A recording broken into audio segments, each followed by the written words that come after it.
wayfaring stranger, traveling through this world alone. Welcome to Folk Files, a podcast that attempts to untangle the history of folk songs from around the world. In the background, you can hear a true mystery of a song, Wayfaring Stranger. It is a quintessential American folk song performed here by Jack White for the soundtrack of the movie Cold Mountain. Yes, it's the same Jack White of the White Stripes, best known for the song Seven Nation Army. Where did Wayfaring Stranger come from? In past episodes of Folk Files, there have been reasonably straightforward answers to the question of cultural roots. For example, you can use the titles of Gower Wassail and Mingulay Boat Song to find their approximate origin. Health to the Company could be traced back to either Ireland or Scotland, so that's essentially a coin flip, and I spent the last episode laying out a strong case for sea shanties originating in black work songs. But Wayfaring Stranger is a little different. There isn't a clear answer. So instead, we're going to follow a few hypotheses as far as we can and learn a little bit about early Americana along the way. According to the folklorist Annabelle Morris Buchanan, it seems likely that Wayfaring Stranger first entered oral tradition in southern Appalachia in the 1780s, though it wasn't written down until the next century. The bluegrass situation has this to say about Wayfaring Stranger. Depending on who you're talking to, the song may be a reworked black spiritual, a lifted native hymn, or even a creation of nomadic Portuguese settlers from the southern Appalachian region. There's a lot of possible paths to explore there. Let's start with the idea that it's a native hymn. The Bluegrass Situation article was the only reference to that possible origin that I could find, but when I searched for more information, I found this version, translated as North Wind, here performed by the Cherokee National Youth Choir.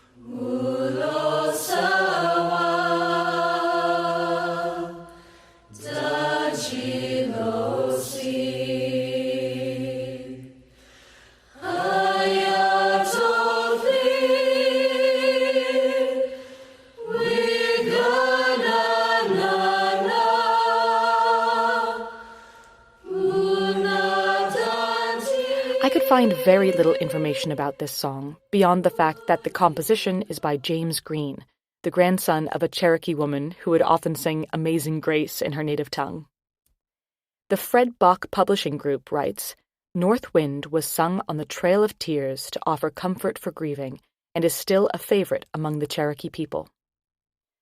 Now, James Green was born in 1970, so it's unclear if North Wind always had the same tune as Wayfaring Stranger and James Green simply arranged it, or if North Wind existed as a song sung on the Trail of Tears and the original tune is lost.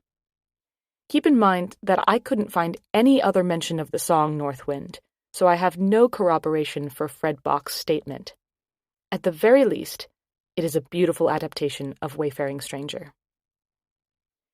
Speaking of not being able to corroborate statements, no project has ever proven to me the limitations of Wikipedia more than this podcast.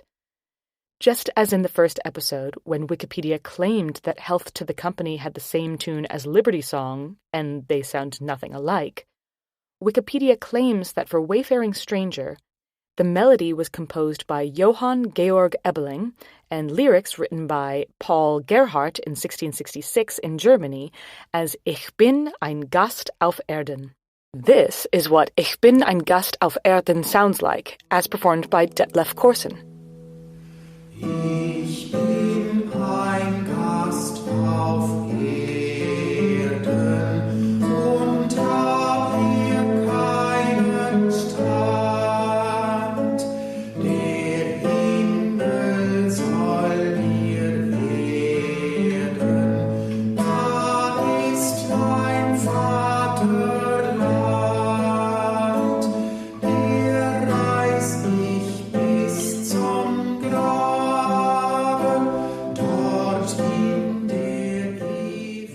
There are versions of the song out there that have the same tune as Wayfaring Stranger, but as far as I can tell, those are German adaptations of the American song.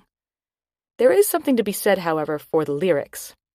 Some people believe that the lyrics of Wayfaring Stranger come from Ich bin ein Gast auf Erden, which roughly translates as I am a stranger on earth. So perhaps you could say that the lyrics came from the German song.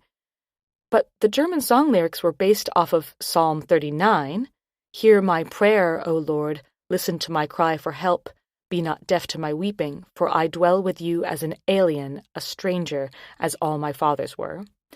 And Psalm 119, which says, I am a stranger on earth.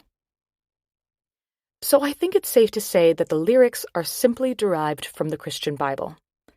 The strong Christian message and themes of escape, the Jordan River, and a troubled world are part of the reason why it has been suggested, as the bluegrass situation says, that the song was originally a black spiritual.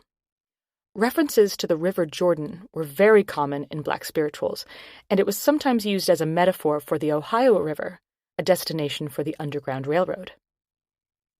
I think it's very likely that Wayfaring Stranger has strong roots in black sacred music, but unlike with sea shanties, the connection is not as obvious and clear-cut. Some historians have pointed out that before there were any records of Wayfaring Stranger in black musical traditions, Wayfaring Stranger was recorded in shape note tradition.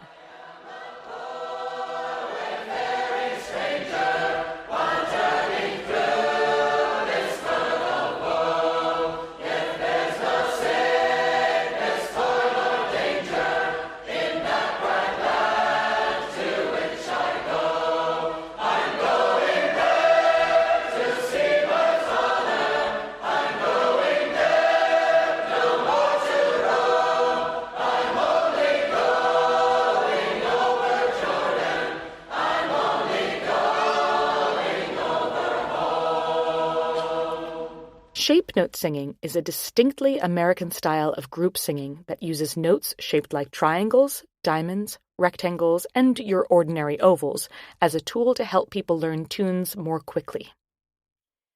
Whereas most mainstream music education uses the solfege made famous by The Sound of Music, do, re, mi, fa, sol, la, ti, do, shape note uses only 4 of those syllables. Fa, sol, la, mi, fa. The sheet music uses a triangle for fa, an oval for sol, a rectangle for la, and a diamond for mi. The idea is that singers would start to associate certain intervals and positions in a scale with those different shapes and be able to read sheet music more quickly. There have been some studies done, and it's impressively effective. Aside from the interesting music notation, shape note has a few other quirks. As you can probably hear from the recording, there is a very different style to shape note singing than what most people expect from a classical choir.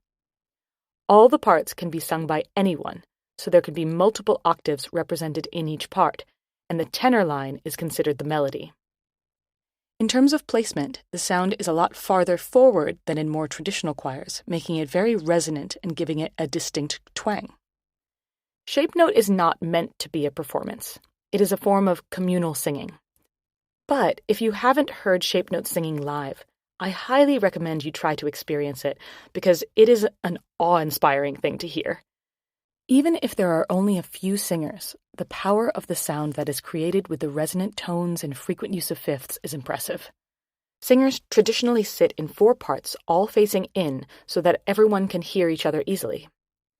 A leader is usually chosen for each song, and they pick the key, which can be completely random, but a good leader usually chooses a key that is comfortable for the most voices, and set a tempo using a straight arm style of conducting.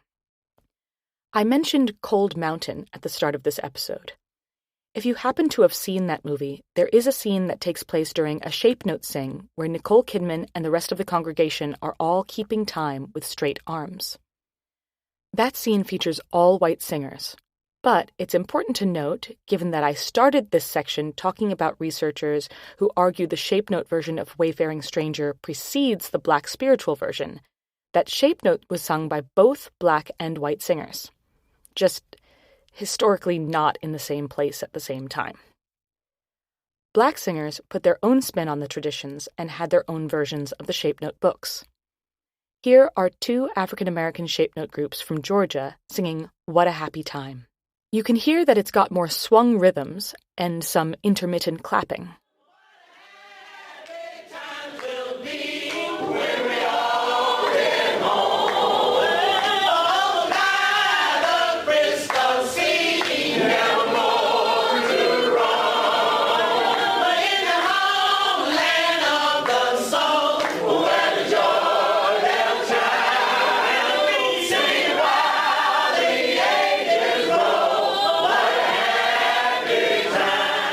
Shape note is sometimes interchangeable with the term sacred harp, which refers to the most well-known book of shape note hymns.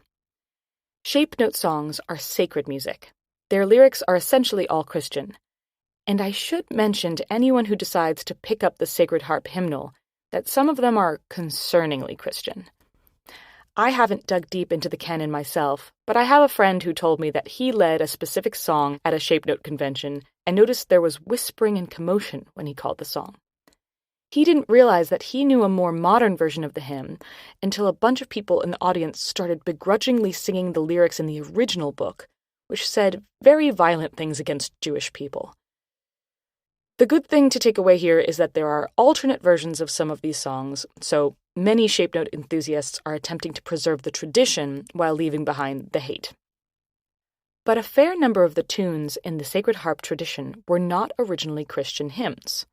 For example, my favorite shape note song is Wondrous Love. As you can hear in this recording, the shape note congregation starts out by singing the whole tune using fa sol la syllables.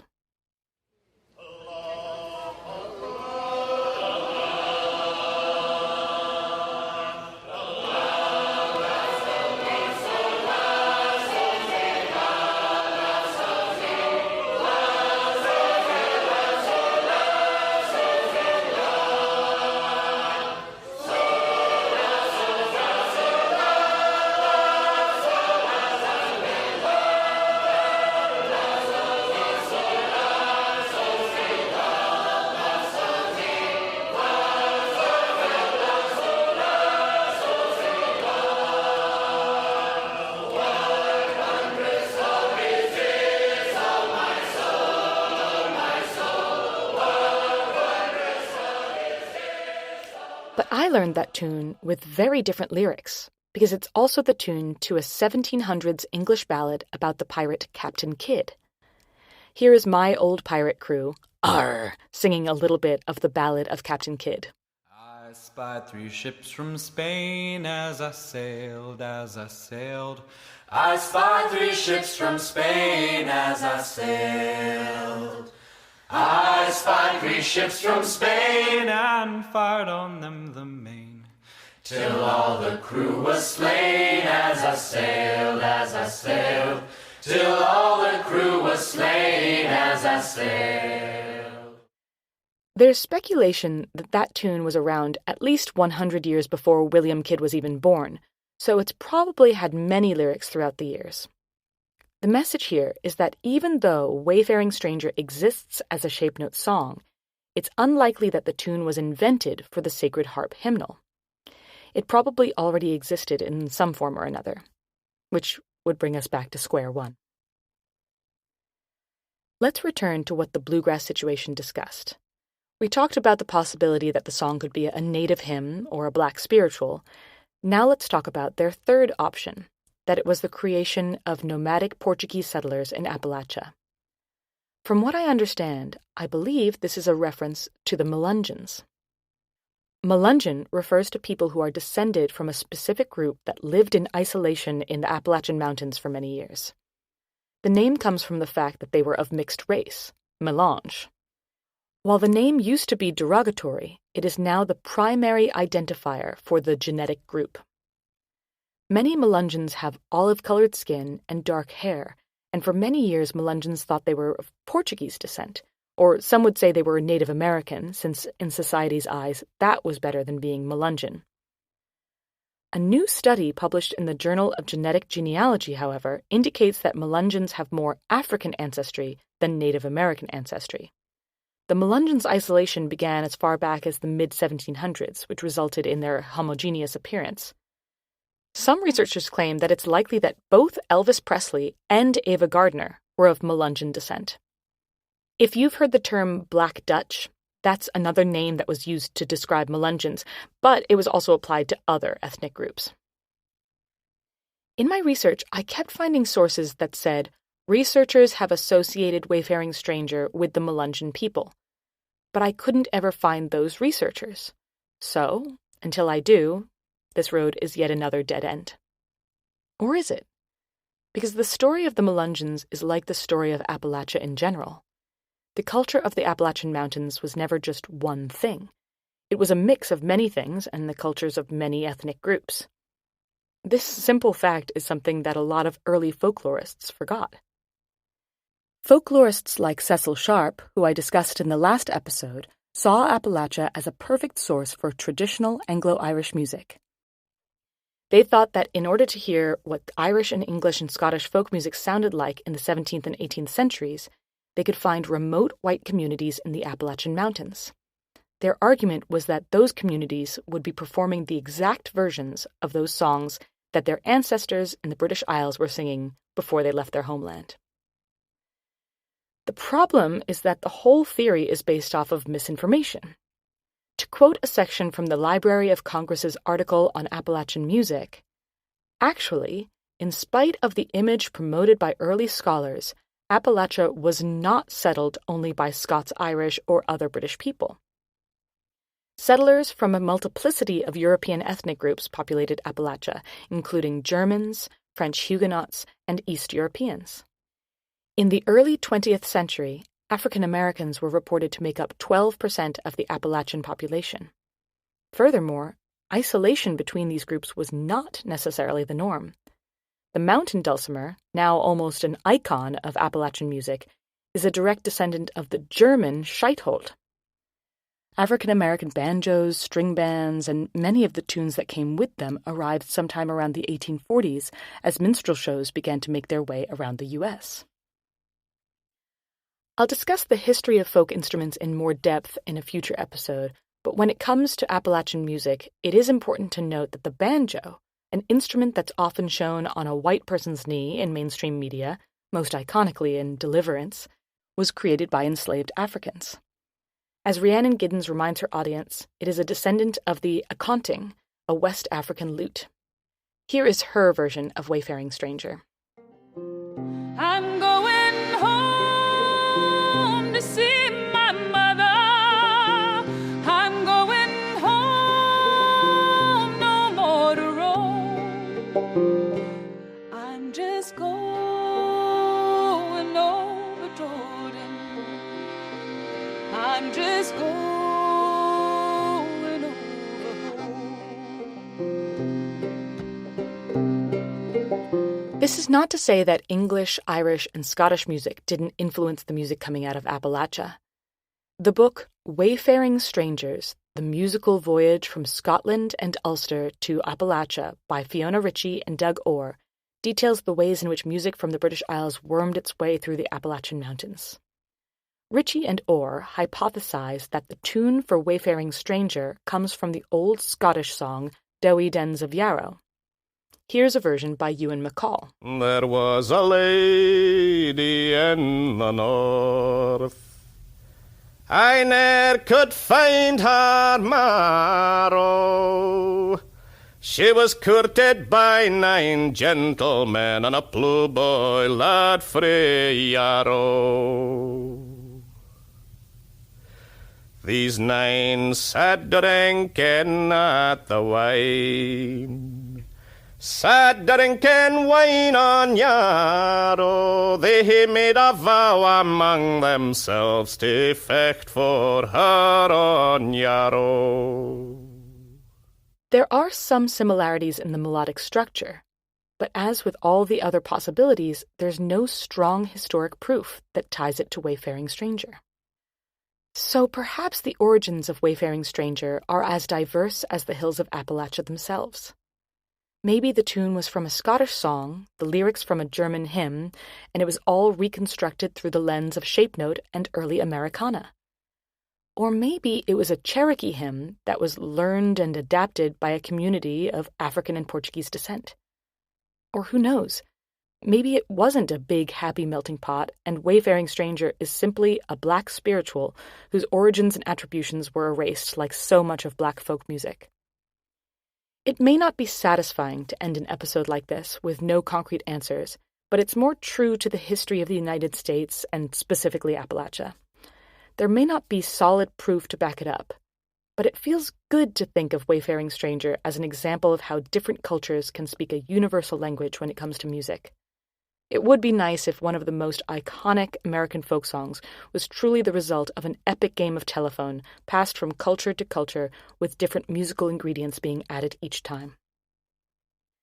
Perhaps part of the reason why I like to think that that's how the song came to be is that I still see it happening in folk music. Whenever I see musicians from different cultures meet, there's always a desire to combine their skills and perspectives. I'd like to end with one of my favorite versions of Wayfaring Stranger that, unfortunately, doesn't exist as a downloadable recording. I'm going to add a hopeful yet. It's from a local Tulsa band named Second Wind, and they perform the song arranged in a way that's very similar to Van Morrison's Moon Dance. It's a live field recording from a recent performance, so it's not the best quality, but I think it emphasizes how playful folk music can be and how willing folk musicians can be to combine styles. If you have any comments, questions, or corrections after listening to this episode, feel free to reach out to me at folkfilespodcast on social media or at folkfilespodcast@gmail.com. Thank you so much for listening. Thank you.